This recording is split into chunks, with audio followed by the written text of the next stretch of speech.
If you're over 50, this one food is silently destroying your body every single day. I found out too late, until my blood pressure almost killed me. Before it's too late for you, listen closely to my story. Leave a comment if you felt tired, achy, or just off lately, and hit subscribe so you don't miss more life-saving insights like this.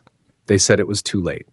At 70, people expect decline, aches and pains, extra weight, foggy thinking. That's just aging, right? But here's what happened. I removed two things from my plate, white carbs and fried foods. And in just 30 days, my body responded in ways I didn't think were possible at my age. This is my honest, unfiltered story. I'm not a doctor. I'm not a health guru. I'm just someone who made a change and got my life back. For most of my adult life, I thought I was doing okay. Not perfect, not an athlete, but okay. I walked now and then. I didn't eat fast food every day. I rarely drank soda. That was enough, right? But I had one weakness, or maybe two: white carbs and fried food. They were everywhere. White toast with butter in the morning, white rice with lunch, a slice of white bread with dinner, crackers, cookies, pasta, potatoes, occasionally deep-fried fish, chicken, or fries. It didn't seem like much at the time. Everyone around me ate the same way. But over the years, something was changing, silently. First, I started feeling tired. Not just the "I need a nap" kind of tired, but a deep, dragging exhaustion that followed me through the day. My mornings became slower. I needed more coffee just to feel human. By afternoon, I was crashing. By 7 p.m., I was on the couch with no energy to move. Then came the joint pain. My knees, which used to carry me through long walks and hikes when I was younger, started to ache. Going upstairs became a chore. Sitting for too long made my back hurt. My doctor said it was just getting older, but something didn't feel right. It felt unnatural, like my body was pressing something, begging for a change. I also started noticing my belly rounder, softer, puffier. The weight crept on slowly. I wasn't overeating, but I was gaining weight year after year. 10 pounds, 15, then 30. It didn't seem to matter what I did. I tried cutting back calories, I skipped meals, I tried walking every morning. Nothing worked. Worse than the weight, though, was the brain fog. I used to be sharp. I could recall names, numbers, memories from decades ago with ease, but now I was struggling to remember simple things. Why did I walk into this room? What was I just about to say? Where did I put my glasses? I laughed it off at first. Senior moments, we call them, but deep down, I was terrified. Then came the breaking point, a routine checkup that I nearly canceled because I was too tired. When the doctor looked at my chart, his expression changed. Your blood pressure is high, too high. Your fasting blood sugar is in the pre-diabetic range, and your liver enzymes, they're elevated. We may need to look into non-alcoholic fatty liver disease. That phrase hit me like a truck. Fatty liver? Pre-diabetes? I didn't drink. I wasn't obese, and yet here I was, walking toward chronic illness like a train slowly gaining speed. I left the clinic with a pile of printouts and a cold, sinking feeling in my chest. That night, I stared at my plate. White rice, fried fish, a slice of white bread. It was the same meal I'd eaten 1,000 times. But for the first time, I saw it for what it was, not food, but fuel for disease. I couldn't sleep that night. I kept thinking, what if this is how it ends? Slower, sicker, until I can't walk or think or live without pills and hospital visits? The next morning, I sat at my kitchen table with a decision in front of me. I wasn't going to wait for a diagnosis. I wasn't going to accept decline as normal. I didn't know much, but I knew this. Something had to change, and it had to start with what I was putting into my body. I pulled out my laptop and searched for answers. That's when I came across a simple but powerful truth. White carbs are nutrient dead and metabolically damaging. White bread, white rice, pasta, crackers, cookies, even breakfast cereals. These foods are stripped of their fiber, vitamins, and minerals. All that's left is quick-burning starch and sugar, which floods your bloodstream, spikes insulin, inflames your tissues, and leads to fat storage, especially around your belly and liver. And fried foods? Even worse. Cooked in cheap oxidized vegetable oils, they create free radicals and contribute to chronic inflammation, the root of everything from joint pain to heart disease. I sat there stunned. How had I missed this? How had no one told me that my everyday food was quietly destroying me from within? But I didn't stay in shock for long. I made a choice right then and there. For the next 30 days, I would cut out every white carb, and fried food from my life. No white bread, no pasta, no rice, no crackers, no donuts, no fries, no fried chicken, not even healthy cereal. Gone. Instead, I'd eat real food, vegetables, lean protein, healthy fats, whole grains in moderation, if at all. It wasn't about going keto or paleo or any trendy diet. It was about removing the toxins and giving my body a chance to recover. I didn't know what would happen, but what followed in the next 30 days, how my body transformed, was more than I could have dreamed of. I had made the decision. 30 days. No white carbs, no fried food, no turning back. I felt powerful that morning, as if I had taken control over something that had secretly ruled me for decades. But what I wasn't prepared for, what no one warns you about, was the withdrawal. Yes, withdrawal. Because make no mistake, refined carbs and fried foods are addictive. Not just in a casual, I love pizza way. I'm talking real biological addiction, brain chemicals, cravings, mood crashes, the works.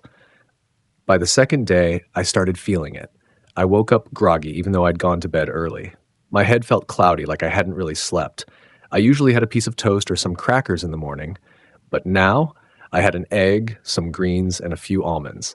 It didn't satisfy me. I wasn't physically hungry, but I was mentally desperate for that soft, carby hit. Mid-morning, I felt irritated. Little things annoyed me. Noisy neighbors, slow internet, even my own reflection.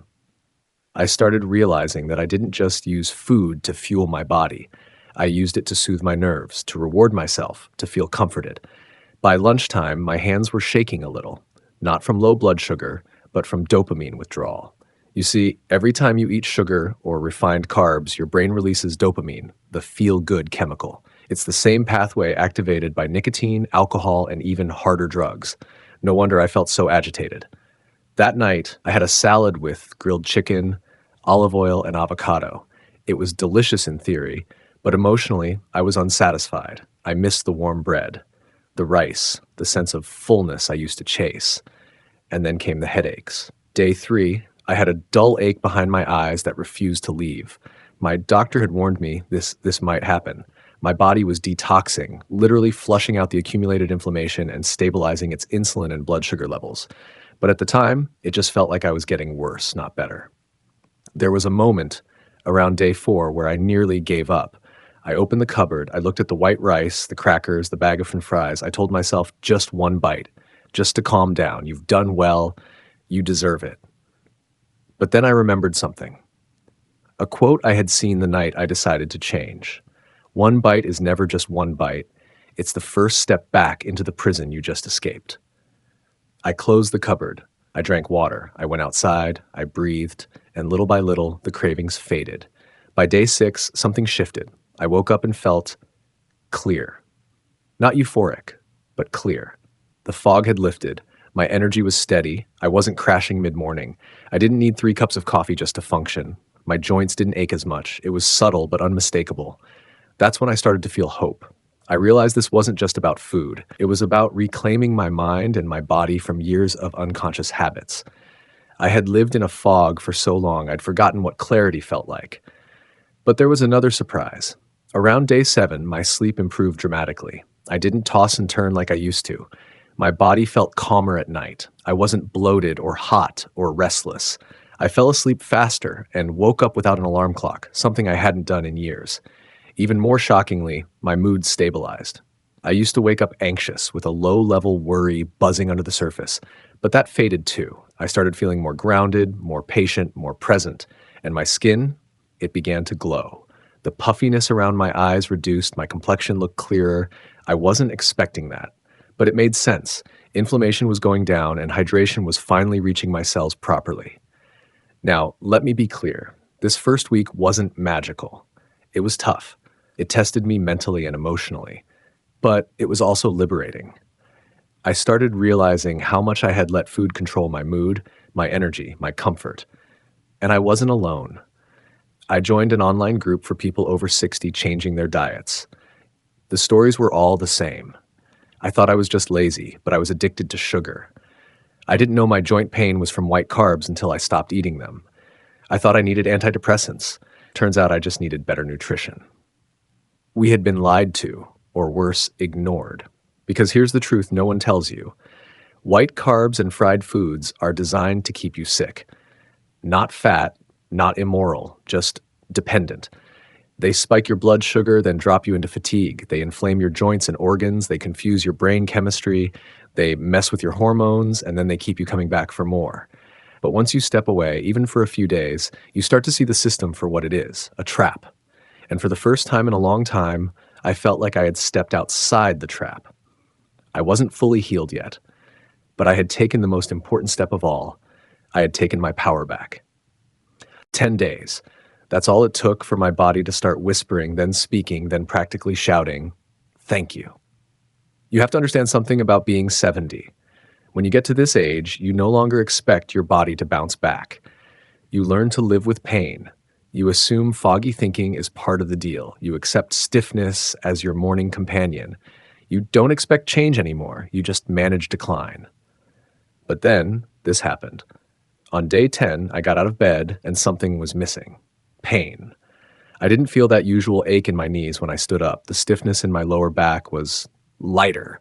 It was as if someone had turned the volume down on the discomfort I'd carried for years. At first, I thought it was coincidence, a lucky day. Maybe I slept in a better position. But the next day, it was still gone. And the day after that, still better. That's when I realized I hadn't taken my usual anti-inflammatory pills in 3 days. And I hadn't even noticed. You see, white carbs and fried food are pro-inflammatory. They feed the silent fires in your body, the chronic inflammation behind joint pain, bloating, brain fog, even early aging. But when you take away the fuel, the fire starts to die out. By day 12, my energy had changed completely. It wasn't the spike and crash energy I used to get from bread or pastries. It was steady, like a smooth current beneath my day. No afternoon slump. No need for naps. And the best part? Mental clarity. I'm not exaggerating when I say I started remembering things better. Names, why I walked into a room, what I planned to do next. It wasn't magic. It was stable blood sugar and reduced brain inflammation. You might not realize this, but your brain is incredibly sensitive to what you eat. White carbs flood it with insulin, then crash it. Fried foods carry damaged fats that mess with your neurons. Remove those for a week or two, the fog lifts. The wires reconnect. You feel more like you. Even my mood shifted. I used to have low-level anxiety, not panic, just that buzz of worry underneath everything. But now I felt grounded, less reactive, more in control. And then something happened that truly shocked me. I got on the scale. I had lost 3.5 pounds. I wasn't even trying to lose weight. I wasn't counting calories or skipping meals. I ate real food, fats, proteins, vegetables, nuts, and lots of water. But when you remove processed carbs and fried foods, your body naturally sheds water weight and bloating. It doesn't have to defend itself against daily assaults. But it wasn't just about weight. It was about shape. My face looked less puffy. My stomach was flatter. My skin had this subtle glow to it that I hadn't seen in years. That's when my daughter noticed. "Dad, your eyes look clearer," she said. And it hit me. I wasn't just feeling better. I looked better. Now let me tell you something honest. I didn't do this to look good. At my age, vanity takes a backseat to vitality. But when you start to see your progress, it motivates you like nothing else. I took a photo of myself on day 1, and on day 14, I took another. Side by side, the difference stunned me. Less bloating, better posture, more light in my eyes. But beyond the physical, something else was growing stronger. Self-respect. Every time I said no to that old temptation, bread, fries, pastries, I said yes to my health. Every time I chose real food, I chose life. I no longer felt like a victim of my cravings. I felt like the pilot of my own plane again. And then something unexpected happened. People noticed. A friend I hadn't seen in weeks asked me what I was doing. I told him. His jaw dropped. He said, "I didn't think people could change at our age." I smiled and replied, maybe it's because we've been lied to about what age really means. It was in this phase, days 10 to 15, that I realized this wasn't a diet. This wasn't a challenge. This was a return to truth. The truth about what my body needed. The truth about what my habits were costing me. The truth about how resilient I could still be. So if you're watching this and thinking, but I've eaten this way for years, or I'm too old to change, let me look you in the eye and tell you your body is waiting for you. It hasn't given up on you, and in just 10 days, it can start healing. If you let it, you don't have to be perfect. You don't have to be extreme, you just have to start. And when you do, you'll see what I saw. Your body will speak to you, and it will say, "Thank you for coming back." You can stop eating white carbs, you can cut out fried foods, but if you don't deal with what they were feeding, you'll never truly be free. By day 15, I had experienced real changes: less pain, more clarity, a lighter body. On the outside, things were going better than I could have hoped, but something strange started happening. I felt irritated, emotional, even sad. It was subtle at first: a short temper, a wave of tiredness that didn't come from lack of sleep. Then came the memories, old regrets, past disappointments, voices I thought I had forgotten. Why? Because food, especially the kind I had just given up, wasn't just fuel. It was comfort. It was my therapist, my reward, my escape. And now, it was gone. You see, we don't just eat sugar and fried food because we're hungry. We eat them because we're hurt, because we're bored, because we're lonely, because we're scared, and no one taught us how to sit with that fear. So we reach for a cookie, a bag of chips, a plate of something deep fried. Not because it fills our body, but because it fills the silence. By removing those foods, I didn't just go through a physical detox. I went through an emotional one. And it wasn't easy. I remember standing in the kitchen one night just staring at the pantry, not because I was hungry, but because I was feeling something I didn't want to feel. In the past, I would have distracted myself. Now, I had to face it. That night, I went for a walk instead. I let the emotions rise. I didn't resist. I whispered to myself, "It's okay to feel this. You're safe. You don't need food to run from this." It was like tearing off a mask I'd worn for 50 years. Painful, vulnerable, but also freeing. You need to know this part is essential, because without the emotional shift, the physical change won't last. I had to learn new ways to soothe myself. I started journaling again, something I hadn't done in years. I sat in silence in the morning, just breathing, noticing how I felt. I reached out to people I hadn't talked to in months, and I let myself cry when I needed to, not because I was weak, but because I was finally strong enough to stop numbing. And then something beautiful happened. Food stopped having power over me. I stopped looking at pastries with longing. I stopped fantasizing about French fries. They no longer had the emotional grip they once did. Why? Because I had faced what they were hiding. Every craving you have is a message. It's your body and mind saying something's missing. But if you drown that voice in sugar and oil, you never hear what it's truly trying to say. So many people fail not because their willpower is weak, but because their wounds are unhealed. Healing your body starts in the kitchen, but healing your life starts in your heart. I started treating myself with the same kindness I used to offer others. When I had a rough day, I didn't reward myself with junk. I rewarded myself with rest, with a warm bath, with a walk in the park, with a phone call to someone I love.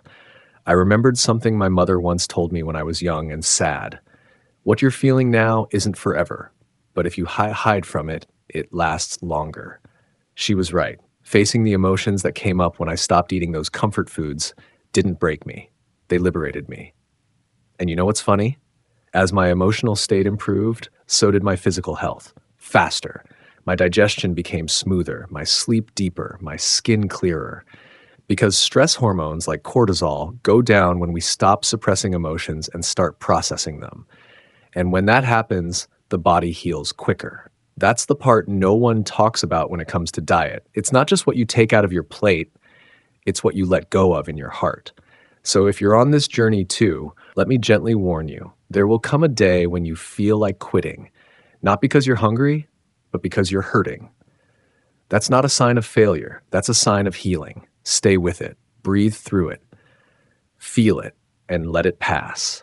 This is not just about a food change. This is about reclaiming your inner strength. You are stronger than your cravings. You are deeper than your distractions. And you are worthy of a life where food is nourishment, not a crutch. By day 20, I thought I had seen all the benefits. More energy, less joint pain, a clearer mind, better digestion. But I was wrong. The most unexpected changes came in the last 10 days. Let me explain. The physical transformation was obvious by now. My face looked less puffy. My clothes fit better. I woke up every morning without the usual stiffness that had become my normal.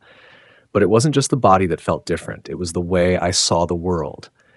You see, when I gave up white carbs and fried foods, I didn't just eliminate unhealthy ingredients, I eliminated a cycle I had been trapped in for decades. The cycle of feeling tired, grabbing a carb loaded snack, feeling sad, ordering something greasy, feeling empty, eating just to fill a void. That cycle robs you of clarity, of joy, of purpose. And once I broke it, my mind opened up in ways I didn't expect. A sharper brain. One morning, around day 22, I was doing a crossword puzzle. A little routine I'd picked up again. I was surprised by how fast the answers came. It was like someone had cleaned the fog off my mental windshield. Science backs this up. White flour and fried oils spike inflammation, including brain inflammation, which can dull your memory and focus. Cutting them out was like switching from dial-up to high-speed internet at 70 years old. My thinking became faster.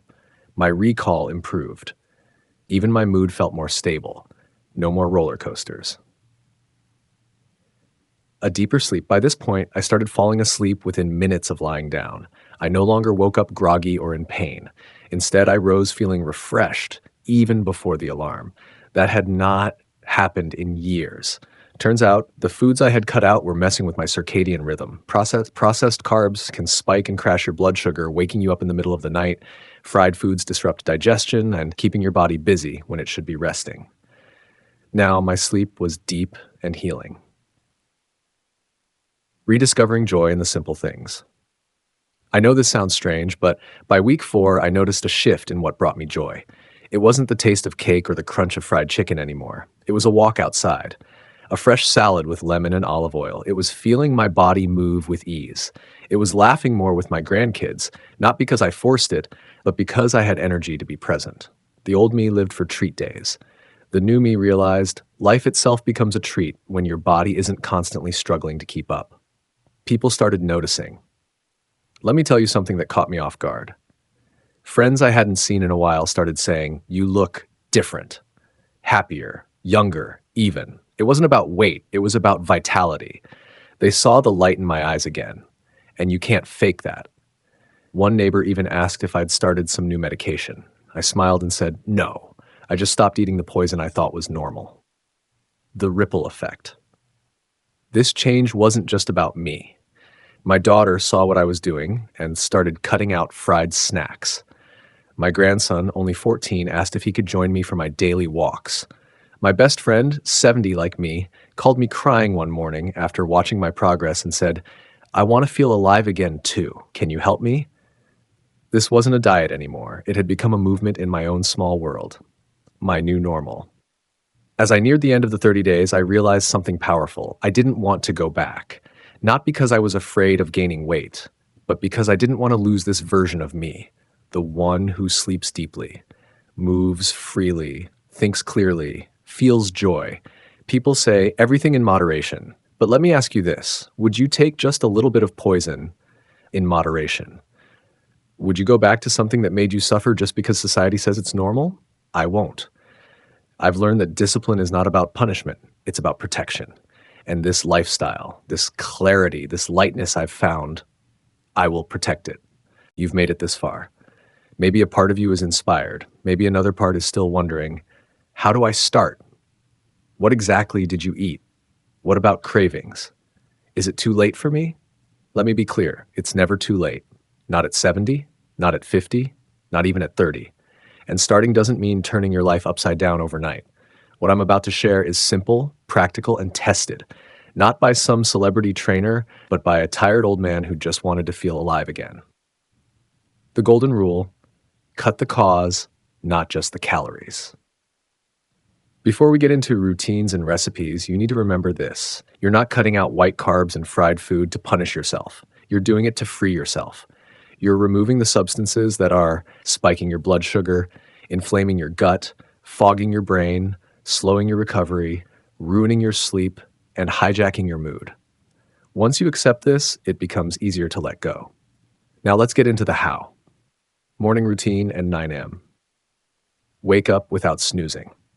Since changing my diet, I naturally wake around 6:37. No grogginess, no dragging, hydrate first thing. A large glass of warm water with a pinch of Himalayan salt and a squeeze of lemon. Why? Rehydrates your cells, jumpstarts digestion. Light movement. 10 to 15 minutes of gentle stretching or a walk in fresh air. This is an exercise, it's activation. Your body is a machine. Move it so it wakes up fully. Breakfast. Before toast, jam, orange juice, a sugar bomb. Now scrambled eggs with spinach, half an avocado, herbal tea. Or Greek yogurt with chia seeds and walnuts. No white bread, cereals, or fruit juice. These sound healthy but act like candy in your bloodstream. Midday routine, 10 light snack. Light snack, option A, I don't always snack, but if I do, a handful of almonds, cucumber slices with hummus, boiled egg. Focus on real food, not packaged junk. Lunch, grilled salmon or chicken, steamed or roasted vegetables, broccoli, carrots, zucchini. A side of quinoa or sweet potato, healthy fats, fiber, protein equals energy without crash. Walking break. After eating, I take a 15-minute walk. Helps digestion, lowers blood sugar naturally. Evening routine, 5 p.m., 9 p.m., dinner, light and early, veggie stir-fry with tofu, lentil soup with a side salad, grilled fish with greens. I avoid heavy meats, fried foods, and all white rice or pasta. I turn off screens at least 30 minutes before bed. I read, I breathe, I stretch gently. No food after 7:30 p.m. Sleep. I'm in bed by 9:30, asleep before 10. Deep sleep, no more waking at 2 a.m. Craving management. This is where most people stumble. And let me tell you, it will happen, especially in the first 7 days. Here's how I survived it. Salt cravings, roasted seaweed, pickles, or olives. Sweet cravings, a few berries with cinnamon or dark chocolate, 85 cents. Comfort cravings, a warm cup of bone broth or herbal tea. Boredom cravings, a walk, call a friend, journal, do something creative. And most importantly, don't try to fight a craving with willpower alone. Replace the craving with something nourishing. You can't just say no forever, but you can say yes to something better. Weekly grocery. Here are the staples I kept on hand. Proteins, eggs, chicken breast, wild salmon, tempeh or tofu, lentils. Veggies, broccoli, spinach, carrots, zucchini, bell peppers, cauliflower. Fruits, moderation, blueberries, avocados, green apples. Good fats, olive oil, avocados, almonds, walnuts. Complex carbs, small portions, sweet potato, quinoa, oats. Extras, herbal teas, spices, turmeric, cinnamon, garlic, bone broth. How you can start today. Here's your 3-step plan. Start with one meal. Don't try to change everything at once. Just replace one meal per day with a cleaner option. Clean out your kitchen. If it's not in your house, you won't eat it. Remove the white flour, instant noodles, sugary snacks, soda, fried chips. Commit to 7 days. Not 30 yet. Just do 7 days. Track how you feel. You'll likely sleep better, move easier, and crave less. That momentum is gold. I'm not a doctor. I'm not a nutritionist. I'm just a 70-year-old man who was tired of feeling old before my time. You don't need to be perfect. You just need to be committed to feeling better than yesterday. Every time you say no to poison, you say yes to possibility. So if you've made it this far, I want to say something to you. You have the power to change. Your body is always listening. Give it what it needs, and it will thank you in ways you can't even imagine yet. Before you leave, comment below. What's the one thing you're going to cut out this week? Let's support each other. I read every comment. And please subscribe if you haven't already. This journey isn't over. I'll be sharing new insights, deeper healing stories, and simple recipes that helped transform my life. You've got this. Let's grow younger together.